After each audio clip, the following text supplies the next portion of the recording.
Le soleil commençait à se coucher sur Paris, teignant le ciel de tons orange et rose, tandis que moi, Louis, tout juste 12 ans, me positionnais au coin très fréquenté de la rue de Rivoli. La douce odeur de mes cupcakes au chocolat fait maison mélangée à l'arôme des crêpes qu'un vendeur d'un accent grave côté préparait. J'ai toujours rêvé d'être chef, de créer des plats qui rendraient les gens heureux, mais à ce moment-là, ma réalité était bien différente. Pour aider ma mère à payer les factures et, qui sait, réaliser un jour mon rêve, j'ai vendu des bonbons. Doudou. Dumpling chaud, juste 1 euro. J'ai appelé, essayant d'attirer l'attention des passants pressés. J'ai observé des gens dans leurs vêtements élégants, certains accompagnés d'enfants, d'autres seuls, perdus dans leur propre monde. Il était facile de voir qui avait de l'argent et qui n'en avait pas. Mais au fond, je savais que la vie était faite de choix et qu'un jour j'aurais la chance de changer la mienne. Parfois, les gens achetaient mes bonbons, me souriaient et me remerciaient. D'autres sont passés par là, comme si j'étais invisible. Mais j'avais appris à ne pas me laisser décourager. C'était mon travail et chaque vente me rapprochait de mon rêve. Après quelques heures de vente, j'avais déjà réussi à récolter une somme qui me redonnait espoir. C'est alors que tout a changé. Un groupe de policiers, au milieu de leur bavardage et de leur rire, s'est approché de moi. La bonne humeur que j'avais accumulée tout au long de la journée s'est rapidement dissipée. L'un d'eux, un homme costaud au regard dédaigneux, s'est approché et a dit d'une voix forte, « Regardez, qui est ce garçon qui vend des bonbons dans la rue? Ne sais-tu pas que sa place est à l'école et pas ici, pour faire ce genre de travail ?» Les rires des autres policiers résonnaient à mes oreilles comme un écho cruel. Je me sentais petit, comme si le sol avait disparu sous mes pieds. « J'essaie juste de vendre mes bonbons, » répondis-je en essayant de garder ma voix ferme, mais le tremblement de mes mains trahissait ma peur. « J'économise pour mes études. » « Études ? Et pensez-vous qu'un jour quelqu'un voudra embaucher un petit garçon comme vous ?» continua le policier, les yeux pleins de mépris. Ces paroles étaient comme des coups de couteau, blessant ma fierté et ma détermination. « Je pense que tu ferais mieux d'aller jouer et de laisser le travail sérieux à ceux qui savent ce qu'ils font. » Ces paroles ont été suivies par d'autres rires de la part des officiers. J'ai regardé autour de moi et j'ai vu d'autres vendeurs s'arrêter également pour observer la scène, certains détournant le regard, d'autres secouant simplement la tête en signe de désapprobation. Ce que je désirais le plus, c'était disparaître, mais en même temps, une flamme de révolte commençait à grandir en moi. « Tu ne sais rien de moi » ai-je crié, ma voix se brisant d'émotion. « Un jour, je serai quelqu'un. » L'officier s'est penché plus près, son visage à quelques centimètres du mien. « Un jour ? J'en doute fortement, gamin. Le monde est cruel et vous l'apprendrez à vos dépens. » Il s'éloigna en riant avec les autres, alors que je sentais les larmes me brûler les yeux. Je ne voulais pas montrer de faiblesse, mais le poids de cette humiliation m'a presque fait m'effondrer.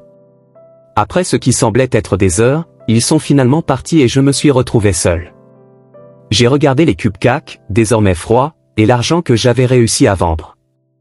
C'était si proche de ce à quoi je m'attendais et le sentiment de défaite était écrasant. Je ne savais pas si je pouvais continuer à vendre, si cela en valait la peine. Le cœur lourd, j'ai récupéré mon sac et suis rentré chez moi. Je suis rentré à la maison et la lumière de la cuisine était toujours allumée. Ma mère préparait le dîner, une odeur de riz et de haricots emplissant l'air. Quand je suis entré, elle m'a regardé et a immédiatement su que quelque chose n'allait pas. « Louis, que s'est-il passé ?» demanda-t-elle en se lavant les mains avant de s'approcher de moi. « J'ai été humilié aujourd'hui par des policiers, » dis-je d'une voix tremblante. Ils ont dit que je ne réussirais jamais à rien, que je devrais abandonner mes rêves. Elle s'accroupit devant moi et me tenait les mains. « Oh, mon fils, » dit-elle, les yeux pleins de compassion. Ces mots ne définissent pas qui vous êtes. Vous êtes un combattant, vous l'avez toujours été. Ne laissez pas l'ignorance des autres ternir votre éclat. Je la regardais, ressentant un mélange de tristesse et de gratitude. Sa force a toujours été mon refuge, mais à ce moment-là, je me sentais si petit et faible. Maman, c'est dur. Parfois, j'ai l'impression que je n'y arriverai jamais. Elle sourit doucement en passant sa main dans mes cheveux. Tu peux le faire, Louis. Rappelez-vous pourquoi vous faites cela. Vous vendez des bonbons non seulement pour aider notre famille, mais aussi parce que vous rêvez de devenir chef. N'abandonnez pas ce que vous aimez. La vie est pleine de défis et chacun est une opportunité de grandir. Ces paroles ont résonné dans mon cœur, et même si je me sentais toujours triste, la détermination a recommencé à renaître en moi. Je vais continuer, maman. je promets. Elle m'a serré dans ses bras et à ce moment-là, je me suis senti plus fort. En regardant par la fenêtre, les lumières de la ville brillaient comme des étoiles, je savais que le chemin serait difficile, mais j'étais déterminé à continuer de me battre. L'humiliation à laquelle j'ai été confronté aujourd'hui n'était pas la fin de mon histoire, mais juste un chapitre. Un jour, je serai quelqu'un, et je ferai regretter leurs paroles à ceux qui doutaient de moi. Le soleil commençait à se coucher, teignant le ciel parisien de nuances orange et rose. J'ai regardé par la fenêtre de ma petite chambre, admirant les lumières de la ville qui semblaient briller comme des étoiles. À seulement 12 ans, ma vie était un combat constant, mais j'avais de grands rêves, des rêves qui semblaient aussi lointains que les constellations. Je voulais être chef, je voulais créer des plats qui faisaient sourire les gens, mais pour y parvenir, il fallait travailler dur. Des années ont passé depuis l'époque où l'on vendait des bonbons dans la rue, et maintenant, à 17 ans, je n'étais plus cet enfant timide et peu sûr de lui. J'étais déterminé à transformer ma vie. Chaque journée commençait tôt, je me réveillais avant l'aube, révisais mes notes scolaires, puis j'allais travailler dans un restaurant local. Les nuits étaient longues et je rentrais à la maison épuisé, mais la satisfaction de me rapprocher de mon rêve me permettait de tenir le coup. À l'école, la pression était intense. La cuisine était ma passion, mais certains de mes collègues ne mettaient pas un point d'honneur à cacher le mépris qu'ils éprouvaient à mon égard. Je savais que la plupart d'entre eux venaient de familles aisées, qu'ils n'avaient jamais connu le combat auquel je faisais face. Un jour, lors d'un cours pratique, un de mes camarades de classe, un garçon blond et arrogant nommé Julien, a fait un commentaire qui résonne encore dans mon esprit. « Écoute, Louis. Pensez-vous vraiment avoir ce qu'il faut pour devenir chef? C'est juste un rêve pour toi, n'est-ce pas ?» Il a ri, et quelques autres l'ont rejoint. J'ai senti le sang me monter à la tête, mais j'ai pris une profonde inspiration. Je ne le laisserai pas me rabaisser. D'une voix ferme, je répondis, « Tu me considères peut-être comme un rêveur, Julien, mais un jour, tu te souviendras de moi alors que je serai chef d'un grand restaurant. » Les rires se sont calmés, mais je savais que ce n'était pas seulement à cause de ce que j'avais dit. C'était la détermination dans ma voix, une détermination que je cultivais chaque jour. Je n'étais pas seulement un enfant noir issu de modestes débuts, j'étais Louis et j'ai fait un rêve. Dès la fin du lycée, j'ai reçu une lettre qui allait tout changer. J'ai été accepté dans une école culinaire renommée. La nouvelle m'a laissé aux anges. J'ai regardé ma mère, qui m'avait toujours soutenu sans condition, et je l'ai serrée dans mes bras. Elle sourit, les larmes aux yeux. « Tu le mérites, mon fils. Battez-vous pour vos rêves, n'abandonnez jamais. » A-t-elle dit, et ce soutien m'a donné une force renouvelée. À l'école culinaire, la pression montait. Les défis étaient intenses, mais en même temps, je me sentais chez moi. Apprendre à cuisiner des plats sophistiqués, équilibrer les saveurs et les textures, tout cela m'a fait me sentir vivante. L'un des chefs qui m'a le plus inspiré était le chef Antoine, un cuisinier français renommé qui avait une façon unique d'enseigner. Il disait toujours, « La cuisine est un art, Louis. Il ne s'agit pas seulement de suivre des recettes, il s'agit de mettre votre âme dans chaque plat. Ressentez les ingrédients, écoutez ce qu'ils ont à vous dire. » Le chef Antoine est devenu mon mentor et, au fil du temps, il a réalisé ma passion et mon dévouement. Un jour, alors que nous préparions une recette ensemble, il m'a dit, « Tu as du talent, Louis. Mais le talent sans travail acharné ne mène nulle part. Continuez à vous battre et un jour vous aurez votre propre restaurant. » Ces mots sont restés dans mon esprit. J'ai décidé que dès que j'aurais fini mes études, j'ouvrirais mon propre restaurant. L'idée m'a rendu excité et en même temps nerveux. Je savais que je ferais face à de nombreux défis, mais j'étais prêt à me battre. Les années passèrent et le jour de la remise des diplômes arriva. Je me sentais accompli, mais aussi anxieux. La vie dont j'avais rêvé était à ma portée, mais comment y parvenir? Avec le peu d'argent que j'ai économisé en travaillant et l'aide de ma mère, j'ai décidé de louer un petit espace dans un quartier animé de Paris. L'endroit nécessitait beaucoup de travaux, mais j'étais déterminé à en faire un restaurant accueillant. Les nuits étaient longues et les journées semblaient courtes. J'ai passé des heures à nettoyer, à peindre les murs et à planifier le menu. Le nom de mon restaurant serait « Le goût de Paris », un hommage à ma ville et à mon parcours. En travaillant, je rêvais de voir les gens apprécier la nourriture que je préparais avec tant d'amour et de dévouement. Par une chaude nuit d'été, j'étais dans la cuisine, en train de faire bouillir des sauces et de hacher des légumes, lorsque j'ai entendu un son familier. C'était la sonnette du restaurant. J'ai levé les yeux et j'ai vu un groupe de clients entrer, tous avec des sourires et de l'anticipation dans les yeux. Mon cœur battait à tout rompre dans ma poitrine. Je n'étais pas sûr d'être prêt, mais une chose était sûre, j'étais prêt à montrer au monde ce que je pouvais faire. Au cours des mois suivants, le restaurant commence à gagner en notoriété. Les critiques furent positives et la clientèle augmenta. J'ai embauché une équipe diversifiée, reflétant ma conviction que la nourriture est un langage universel qui peut rassembler les gens quelles que soient leurs origines. Mes employés étaient aussi dévoués que moi et, ensemble, nous avons créé un environnement accueillant et dynamique. Un soir, alors qu'ils servaient les tables, un groupe de policiers est entré dans le restaurant. Mon cœur s'est arrêté un instant. C'étaient eux. Les mêmes policiers qui m'ont humilié il y a des années. Le même groupe qui, une nuit fatidique, m'a fait me sentir moins qu'humain. Je me souvenais de chaque mot, de chaque rire cruel. La panique m'a envahi, mais j'ai vite récupéré. Je ne serais pas le garçon fragile qu'ils connaissaient. Les policiers étaient assis à une table dans un coin et je les observais tout en essayant de garder mon sang-froid. Ils m'ont demandé quelques suggestions de menu, mais la familiarité de leur visage m'a mis mal à l'aise. Je ne pouvais plus laisser mon passé me dominer. J'ai pris une profonde inspiration et j'ai continué mon travail, mais le souvenir des humiliations était encore frais dans mon esprit. Au fil de la nuit, je me suis retrouvé aux prises avec une tempête interne. Chaque rire et chaque commentaire qu'ils faisaient me rappelait la douleur que j'avais ressentie il y a des années. Mais il y avait quelque chose de différent maintenant. J'étais un homme d'affaires et j'avais une voix. Quand est venu le temps de remettre la facture, je savais ce que je devais faire. Je me levai, ajustai mon tablier et me dirigeai vers leur table. Mon cœur battait à tout rompre, mais j'étais déterminé à me faire entendre. « Bonne nuit monsieur. J'espère que vous avez apprécié votre repas, » dit-il avec un sourire retenu. L'un des policiers, celui qui semblait être le chef du groupe, m'a regardé avec un air dédaigneux. « Oui, c'était bien. Mais pourriez-vous nous apporter la facture ?» répondit-il sans me reconnaître. J'ai hésité un instant, puis le courage m'a repris. Il était temps de se confronter au passé. En fait, avant de présenter le projet de loi, j'ai quelque chose à dire.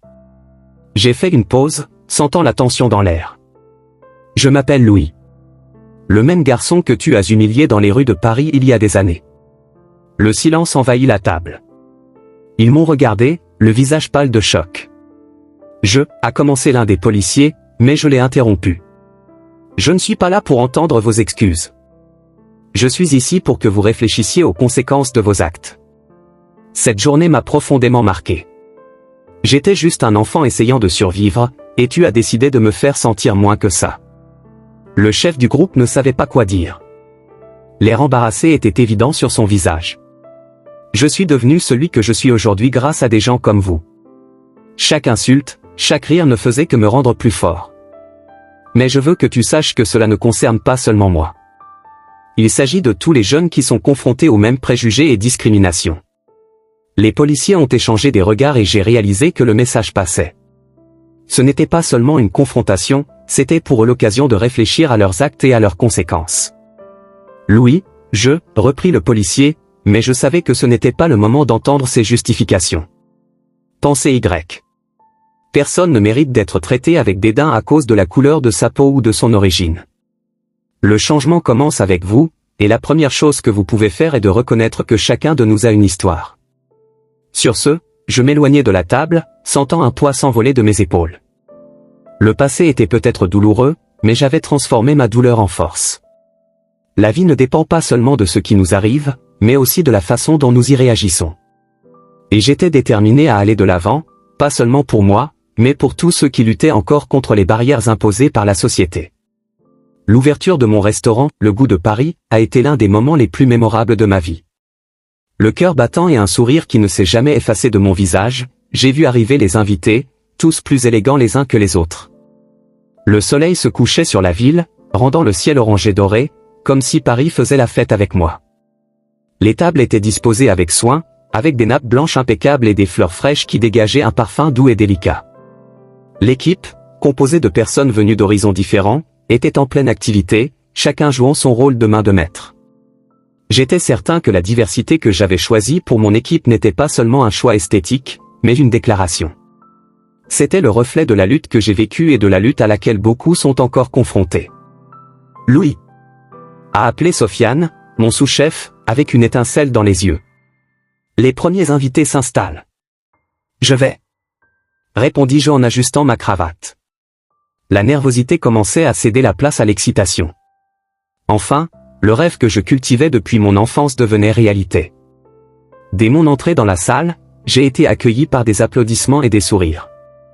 J'ai senti une vague de gratitude envahir mon être. Chaque personne là-bas avait contribué d'une manière ou d'une autre à m'amener à ce point. Les arômes de la cuisine se mêlaient à l'atmosphère et je savais que la nourriture parlerait d'elle-même. « Louis, tu dois voir ça », a dit mon amie Émilie, qui faisait partie d'un groupe de critiques gastronomiques. Elle m'a fait signe de me rapprocher. « Le critique qui a écrit sur vous dans Le Monde est là. » Mon cœur a fait un bond. Jean-Pierre, le critique le plus influent de la ville, était assis à table. Il était connu pour sa sincérité tranchante et, en même temps, pour sa capacité à faire connaître un restaurant. « Que penses-tu qu'il va demander ?» a demandé Sofiane avec un regard nerveux. « Le meilleur que nous ayons, bien sûr. » répondis-je en me dirigeant vers la cuisine. « Préparez le plat spécial maison. » Les ordres étant donnés, je retournai au salon et m'approchai de la table où était assis Jean-Pierre. Il m'a regardé, son regard évaluateur balayant ma tenue vestimentaire puis se posant sur mes yeux. « Louis, j'ai beaucoup entendu parler de vous. J'ai hâte d'essayer votre nourriture, dit-il avec un sourire qui semblait sincère. Merci monsieur. J'espère que ça vous plaira, répondis-je, essayant de garder mon sang-froid. Le service s'est déroulé sans encombre et à chaque plat qui quittait la cuisine, je sentais l'énergie de la nuit s'intensifier. Les rires, les conversations et la musique remplissaient l'atmosphère et je me permettais de rêver un peu. Cet endroit, qui n'était auparavant qu'une idée dans mon cœur, vibre désormais de vie et de saveur. Au fur et à mesure que les plats étaient servis, je me déplaçais entre les tables, écoutant les commentaires et les rires. Un groupe de clients s'est levé pour me porter un toast et je n'ai pas pu m'empêcher de sourire face à l'excitation. « Pour Louis !»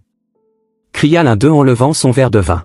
« Que votre restaurant soit une réussite. »« Pour ta santé !»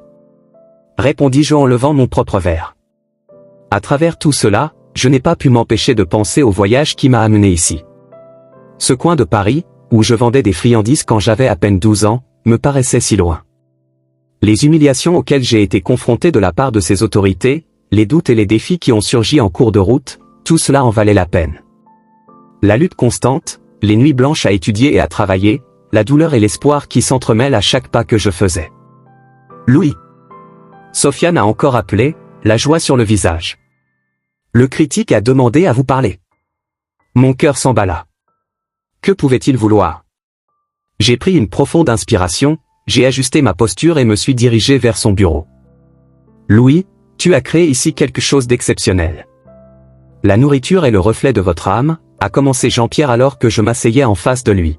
« C'est authentique, plein de saveurs et d'histoire. »« Merci, cela signifie beaucoup pour moi, répondis-je, ressentant une vague de soulagement. »« Mais je dois demander, hésita-t-il en me regardant attentivement. Selon vous, qu'est-ce qui vous définit en tant que chef? Que voulez-vous que les gens ressentent lorsqu'ils mangent dans votre restaurant? » La question l'entraîna dans un profond silence. J'ai soigneusement réfléchi aux mots que je choisirais.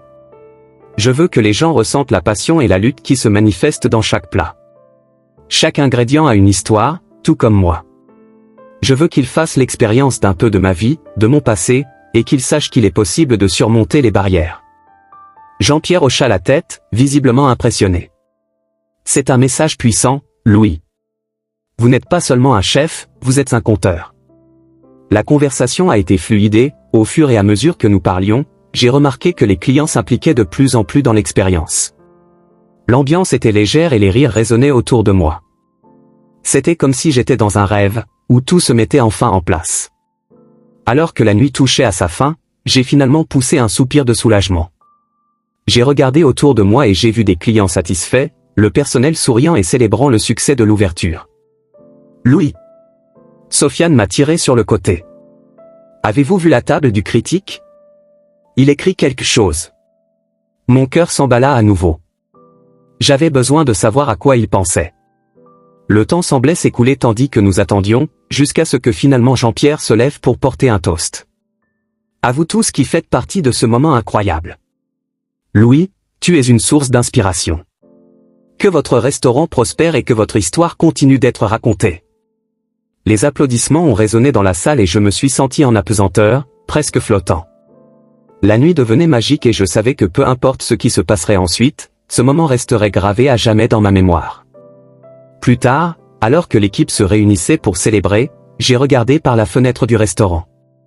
Les lumières de Paris brillaient de mille feux, et je pensais à toutes les personnes qui ont traversé ma vie, qui m'ont aidé à y arriver. Le sourire aux lèvres, j'ai réalisé que le combat n'avait pas été vain. J'avais créé quelque chose de beau, quelque chose qui transcendait les préjugés et la douleur. Mon rêve s'est réalisé et j'étais prêt à relever de nouveaux défis, toujours avec la détermination de transformer chaque plat en un acte de résistance et d'espoir. La soirée a été chargée au goût de Paris. L'odeur des plats que nous avons préparés se mélangeait à la musique douce qui résonnait dans tout le restaurant. L'équipe était au diapason, chacun remplissant son rôle avec précision.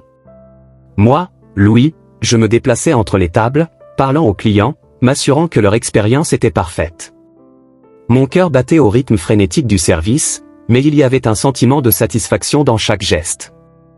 Alors que je servais une assiette de ratatouille à une table de touristes, j'ai aperçu un groupe d'hommes entrer. L'énergie environnante a instantanément changé. C'étaient des policiers, et dès que je les ai croisés dans les yeux, un frisson m'a parcouru le dos. C'étaient les mêmes hommes qui, il y a des années, m'avaient humilié dans les rues de Paris alors que j'essayais de faire ce qu'il y avait de mieux pour ma famille en vendant des bonbons. Reste calme, pensais-je. Tu n'es plus ce petit garçon. Maintenant tu es un homme d'affaires. Mais au fond, le souvenir de cette journée, les mots tranchants et le mépris inscrit sur leur visage, revenaient comme un écho douloureux, me tourmentant l'esprit. Les policiers étaient assis à une table voisine, riant et discutant avec désinvolture, sans aucune idée de qui j'étais. Ils regardaient la carte, commentaient les plats, comme si tout était normal. Le contraste entre ce moment et les souvenirs qu'il évoquait était suffocant. Alors que je m'éloignais, essayant de me concentrer sur d'autres tables, j'ai remarqué que mon cœur s'emballait. Louis a appelé une de mes serveuses, Anna, une jeune femme pleine d'énergie. Tu vas bien? Vous semblez distant. J'ai essayé de sourire, mais je n'ai pas pu cacher la tension sur mon visage. Je vais bien, juste, un peu fatigué. Répondis-je en essayant de me convaincre plus qu'elle. La vérité était que leur présence m'a ému d'une manière à laquelle je ne m'attendais pas.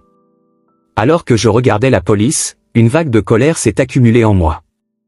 J'avais envie de crier, je voulais qu'ils sachent à quel point leurs actions m'avaient affecté. Mais en même temps, je savais que je ne pouvais pas laisser cette émotion me dominer. Le restaurant était mon rêve et je n'allais pas laisser le passé le gâcher. J'ai continué à travailler, à servir des plats et à parler aux clients, mais leur image a continué à me hanter. Une partie de moi voulait qu'ils me reconnaissent, qu'ils voient l'homme que j'étais devenu, mais une autre partie de moi craignait que cela ne fasse qu'empirer les choses. Que ferais-je s'ils s'en souvenaient? Et s'ils réagissaient de manière hostile? Alors que je me dirigeais vers la cuisine pour prendre un nouveau plateau de dessert, j'ai pris une profonde inspiration. La chaleur de la cuisine et l'odeur du chocolat fondu étaient réconfortantes. Mon mentor, le chef Antoine, était là, concentré sur son travail. « Louis, ça va ?» a-t-il demandé, remarquant mon expression tendue. « C'est juste un peu de nostalgie, Antoine. Rien que je ne puisse gérer. » Il haussa un sourcil, connaissant bien mon histoire d'enfance, mais n'insista pas. « Rappelez-vous simplement ce que vous avez accompli. Ne laissez pas le passé vous définir. » J'ai souri avec gratitude. Ces paroles me rappelaient toujours à quel point j'avais travaillé dur pour arriver là où j'en étais. J'ai ramassé les desserts et suis retourné à la salle à manger, décidant que je ne laisserais pas ces hommes gâcher ma soirée. Cependant, lorsque je suis passé devant leur table, quelque chose en moi n'a pas pu le supporter. Ils se disputaient maintenant autour du vin et riaient bruyamment, comme si rien dans la vie n'était sérieux. L'un des policiers, le plus grand et le plus robuste, m'a regardé et m'a fait signe de m'approcher. « Garçon !» a-t-il appelé, sur un ton qui se voulait amical. « Que conseillez-vous comme dessert ?» Mon cœur s'emballa. Le désir de les affronter grandissait à chaque seconde. Je savais que j'avais un choix à faire. Je pouvais simplement les ignorer, mais cela ne me semblait pas bien. « La mousse au chocolat est une spécialité de la maison, répondis-je en gardant une voix ferme. L'officier a grimacé, comme s'il évaluait ma réponse. « Ah, mousse !» s'est-il exclamé en riant. « Ça a l'air bien, mais je ne suis pas un petit garçon. Je parie que vous préférez les bonbons que vous vendez dans la rue, n'est-ce pas? Mon estomac se retourna au souvenir de ces paroles cruelles. L'autre officier à côté de lui a ri, mais quelque chose en moi s'est allumé. Je ne pouvais pas laisser tomber ça. En fait, je préfère ce que je fais maintenant, dis-je, décidant qu'il était temps de me lever. La mousse au chocolat est préparée avec amour et dévouement, quelque chose que j'ai appris à apprécier au fil des ans. Le groupe de policiers s'est arrêté et leurs rires se sont calmés. Je sentais que quelque chose avait changé dans la dynamique à la table. Ils ne s'attendaient pas à ce que je réponde. « Tu as l'air d'avoir bien fait, gamin », dit le policier d'avant, essayant de reprendre le contrôle de la conversation. « Je m'appelle Louis », ai-je déclaré en les regardant dans les yeux avec détermination. « Et je suis le même garçon que tu as humilié dans la rue. » La table se tut. Les policiers échangèrent des regards confus et je remarquai que la tension dans la pièce avait augmenté. J'étais en territoire dangereux, mais je m'en fichais. La colère et la douleur qu'il avait refoulée pendant tant d'années sortaient enfin. « Que veux-tu, Louis ?» a demandé l'un des policiers, désormais avec un ton plus sérieux. « Je veux que vous compreniez l'impact que vos actions ont eu sur la vie d'un enfant, » répondis-je, la voix toujours ferme. « Je me suis battu pour devenir qui je suis, et tu faisais partie de la raison pour laquelle j'ai dû me battre. » L'un des agents baissa les yeux, tandis que les autres semblaient toujours sous le choc. Ce que je voulais vraiment, c'était qu'ils se sentent mal à l'aise, qu'ils réfléchissent à leurs attitudes. La vie n'avait jamais été facile pour moi et maintenant, enfin, j'étais devant eux, la dernière pièce du puzzle qu'ils avaient contribué à créer. « Tu as grandi, Louis », dit le policier plus costaud, essayant de trouver ses mots. « C'est admirable. » « Oui, j'ai grandi », répondis-je sans me laisser émouvoir par la compassion. « Mais n'oubliez pas qu'il y a encore un enfant qui pourrait vivre ce que j'ai vécu. » L'ambiance était pesante. Les conversations environnantes se sont calmées et les clients ont commencé à réaliser que quelque chose se passait. L'un des serveurs est venu voir si nous avions besoin d'aide, mais je lui ai fait signe de revenir. Je devais le faire seul. La tension était palpable et, dans un moment de courage, j'ai décidé de ne pas m'en aller. J'étais prêt à affronter le passé, d'une manière que je n'avais jamais imaginée. Il était temps d'affronter non seulement ces hommes, mais aussi le système qu'ils représentaient. « La vie est faite de choix », dit-il enfin. Vous avez la possibilité de changer, de réfléchir à l'impact de vos actions sur la vie des autres. Il ne s'agit pas seulement de moi, mais de toutes les personnes que vous rencontrez dans votre travail. Les expressions des policiers ont changé et j'ai vu sur leur visage un mélange de confusion et d'inconfort. Ils n'étaient pas prêts pour ça. Ils étaient entrés dans mon restaurant, mais la conversation qui s'y déroulait était bien plus qu'une simple rencontre fortuite. C'était une confrontation avec ce qu'ils représentaient, un appel à la responsabilité. Et tandis que la tension montait, je savais que ce qui allait se passer ensuite était quelque chose que je n'aurais jamais pu prédire. Mon cœur battait à tout rompre alors que je m'approchais de la table où étaient assis les policiers. L'ambiance du restaurant était pleine de sourires et de rires, mais pour moi, ce moment avait un poids insupportable. Mes pas semblaient résonner et chaque regard que je recevais des clients se transformait en un rappel de ce à quoi j'avais été confronté il y a des années. Quand je suis finalement arrivé devant eux, j'ai pris une profonde inspiration et j'ai cherché les mots justes. « Bonsoir, messieurs », ma voix était ferme, mais l'adrénaline rendait difficile le contrôle. « Je m'appelle Louis. » Les policiers m'ont regardé avec un mélange de surprise et de confusion. L'un d'eux, un homme aux cheveux gris et à l'expression dure, fronça les sourcils, tandis que les autres semblaient se regarder, se demandant qui j'étais. « Louis ?» a demandé l'un d'eux avec un ton incrédule. « Louis, le bonbon ?» J'ai fermé les yeux pendant un bref instant, me souvenant des humiliations auxquelles j'ai été confronté alors que j'avais à peine 12 ans. Je me souvenais des paroles cruelles, des rires, des regards qui me faisaient me sentir plus petit que je ne l'étais réellement. Quand j'ai ouvert les yeux, j'ai vu le malaise traverser les visages des policiers et cela m'a donné du courage. Oui, c'est moi. Le garçon que tu as humilié dans la rue, qui essayait juste de vendre des bonbons pour aider sa famille. L'indignation dans ma voix était palpable. Je ne suis plus ce garçon. 15 années se sont écoulées et j'ai eu du mal à tout surmonter. Aujourd'hui je suis propriétaire de « Le Goût de Paris ». Les visages des policiers ont changé. Le regard de dédain dont je me souvenais avait disparu, remplacé par un embarras qui semblait presque palpable. Des questions restaient en suspens, mais je n'étais pas là pour chercher des justifications. Je voulais qu'ils comprennent l'impact de leurs actions sur ma vie. Louis, commença le policier aux cheveux gris, mais je l'interrompis. Ne t'inquiète pas. Je ne suis pas ici pour entendre des excuses. Je suis ici pour que vous réfléchissiez à ce que vous avez fait. Qu'avez-vous ressenti en me voyant là-bas, un garçon essayant de survivre dans une ville qui ne semblait pas avoir d'espace pour moi? Un lourd silence s'installa. Je pouvais sentir la tension dans la pièce. Les autres clients, auparavant distraits, regardaient désormais la scène avec attention, ce qui m'a donné un coup de pouce. C'était mon heure de parler. Je me souviens de cette nuit. Il faisait froid et j'étais tellement fatigué. Vos mots sont plus profonds que n'importe quel couteau. Je n'étais pas qu'un enfant qui vendait des bonbons, j'étais un rêve à la recherche d'une chance. Et vos actions m'ont dit que je ne valais rien. Louis, ce n'est pas ce que nous pensions, dit l'un des policiers, un homme plus jeune, avec un regard qui révélait de la confusion et peut-être même une pointe d'empathie.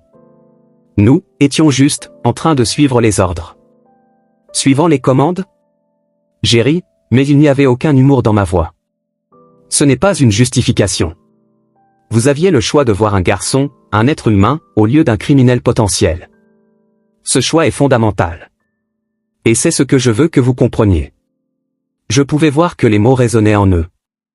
Le plus jeune officier se mordit la lèvre et celui aux cheveux gris détourna le regard, luttant clairement contre les souvenirs de ses propres actions. Le poids de mon histoire pesait sur nous. Que attendez-vous de nous? A demandé le jeune officier, en lâchant finalement prise. Que pouvons-nous faire pour résoudre ce problème? Je suis resté silencieux pendant un moment, pensant à l'impact que je pourrais avoir. Ce n'était pas seulement une question de vengeance ou de ressentiment, il s'agissait de transformation, de changement. La colère que je ressentais se transformait en quelque chose de plus constructif. Je veux que tu te souviennes de moi. Lorsque vous voyez un jeune homme comme moi dans des situations similaires, je veux que vous le traitiez avec humanité. Et surtout, je veux que tu en parles. Partagez l'histoire de la façon dont un garçon est devenu un homme, comment ses actions ont façonné sa vie. Ne laissez pas cette histoire se répéter. Les agents se sont regardés et j'ai réalisé que la conversation prenait une tournure inattendue. Le policier aux cheveux gris paraissait plus âgé que jamais et son expression était empreinte de réflexion. C'est difficile de réaliser l'impact que nous avons eu, marmonna-t-il, presque pour lui-même. Nous n'aurions jamais pensé que cela pourrait nous affecter à ce point.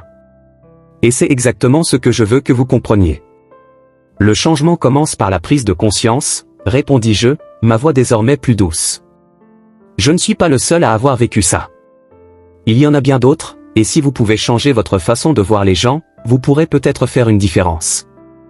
L'un des agents a finalement rompu le silence en me regardant avec une sincérité à laquelle je ne m'attendais pas. Louis, tu es un exemple de dépassement. Ce que vous avez fait est admirable. J'aimerais en savoir plus, savoir comment nous pouvons contribuer à empêcher que cela ne se reproduise. Mes yeux se sont agrandis. Je ne m'attendais pas à cette réponse. La colère et le ressentiment que j'avais retenus pendant si longtemps se dissipaient. Au lieu de chercher à me venger, je pourrais profiter de cette opportunité pour inspirer un réel changement. Si vous voulez vraiment aider, pensez à vous impliquer dans des projets communautaires. De nombreuses initiatives visent à promouvoir la diversité et l'inclusion au sein des forces de police. Faites en partie. Aidez à bâtir un pont entre la police et les communautés qu'elle dessert. Les officiers ont hoché la tête et j'ai senti quelque chose changer entre nous. L'atmosphère tendue autour de la table s'est transformée en un véritable échange d'idées.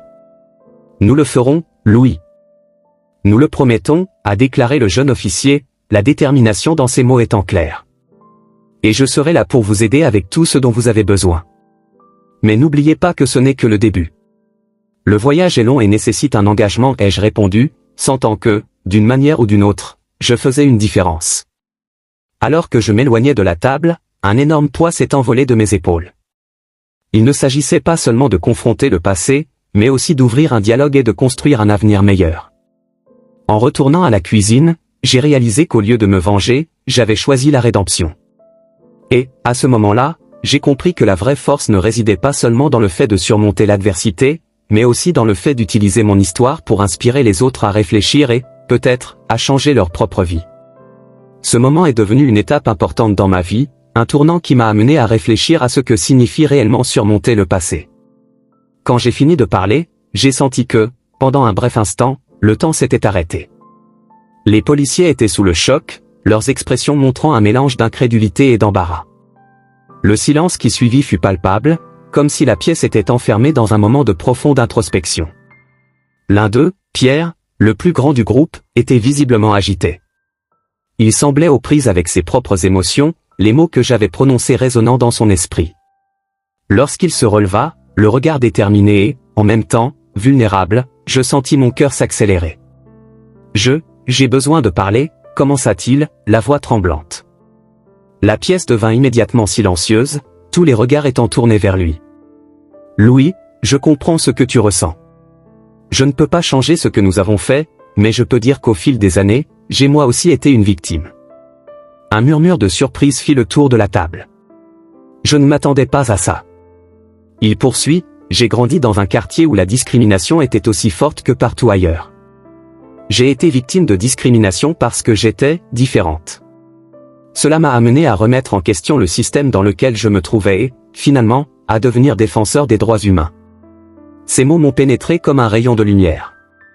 Êtes-vous en train de dire que vous avez souffert aussi? Ai-je demandé, l'incrédulité m'envahissant. Pierre hocha la tête, les yeux pleins de sincérité. Oui, je comprends ce que cela signifie. Et c'est pourquoi je veux changer. Pas seulement pour moi, mais pour tous ceux qui ont été traités injustement. Ce que nous vous avons fait était inacceptable. Mais ce que je veux proposer, c'est une voie différente. Un projet qui vise à promouvoir l'égalité au sein de la police, un programme de sensibilisation qui peut contribuer à éviter que cela ne se reproduise. Ces paroles étaient comme une vague d'espoir qui s'est propagée dans mon esprit. Êtes-vous sérieux? Croyez-vous vraiment que cela puisse faire une différence? Le doute planait encore autour de moi, mais la façon dont il parlait suscitait une étincelle d'espoir. Oui. Je suis sérieux. Je n'ai pas toutes les réponses, mais je souhaite unir mes forces à celles de vous, créer un espace où les gens peuvent partager leurs histoires et où nous pouvons apprendre d'eux. Je veux que mes collègues comprennent que les préjugés ne sont pas seulement un problème pour ceux qui en sont la cible, mais pour nous tous. Le reste de la table était silencieux, absorbant ce que Pierre venait de partager. La tension qui dominait auparavant la pièce semblait se dissiper lentement, remplacée par un sentiment de possibilité. D'autres officiers ont commencé à s'exprimer, certains admettant qu'ils avaient aussi leurs propres histoires de préjugés qu'ils n'avaient jamais partagées. L'un d'eux, un policier plus âgé nommé Marc, a parlé à voix basse, « Moi aussi, j'ai vu l'injustice, mais j'ai toujours pensé qu'il valait mieux garder le silence. Maintenant, je vois que cela n'aide personne. » Ce qui se passait là-bas, dans ce restaurant, dépassait ce que j'avais imaginé. C'était un dialogue qui transcendait la douleur et l'humiliation que j'avais ressenties il y a des années.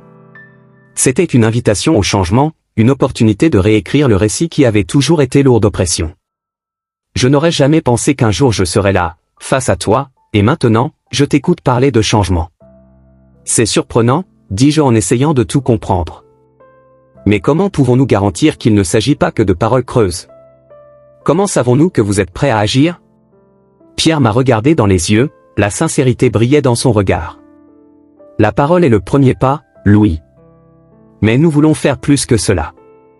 Impliquons la communauté, créons des ateliers, des conférences, où nous pouvons discuter ouvertement du racisme et des préjugés. Nous avons besoin de vous dans cette démarche, de votre voix et de votre expérience. Vous êtes un exemple de ce qui est possible et de ce que nous devons changer. Mes sentiments étaient confus et mitigés. Une partie de moi ressentait encore de la colère, la douleur de souvenirs qui ne s'effaçaient jamais complètement. Mais une autre partie, dont je ne connaissais pas l'existence, était prête à envisager la possibilité du pardon, d'un avenir où les choses pourraient être différentes.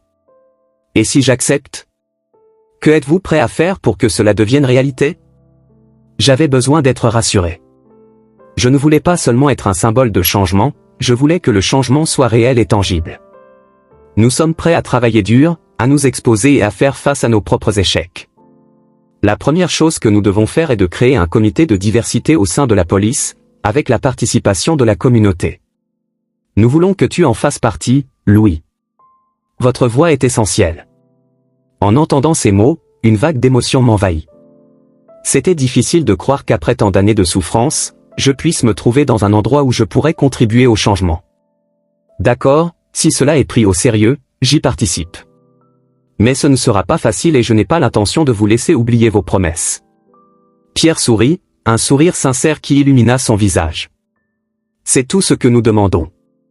Puissions-nous travailler ensemble, côte à côte, pour créer un avenir meilleur. À ce moment-là, j'ai réalisé que le véritable dépassement ne concernait pas seulement moi et mon histoire, mais aussi la façon dont chacun de nous pouvait faire partie du changement, comment nous pouvons transformer nos expériences et notre douleur en quelque chose qui profite à tout le monde. Le passé m'a peut-être façonné, mais l'avenir était désormais entre mes mains et j'étais déterminé à le faire différemment. En quittant le restaurant ce soir-là, le poids sur mes épaules me semblait un peu plus léger. J'avais affronté non seulement les hommes qui m'avaient humilié, mais aussi les murs mêmes que j'avais construits dans mon cœur. C'était un début, un nouveau chapitre non seulement pour moi, mais pour nous tous. Et ce qui n'était autrefois qu'un rêve lointain semblait désormais plus proche que jamais.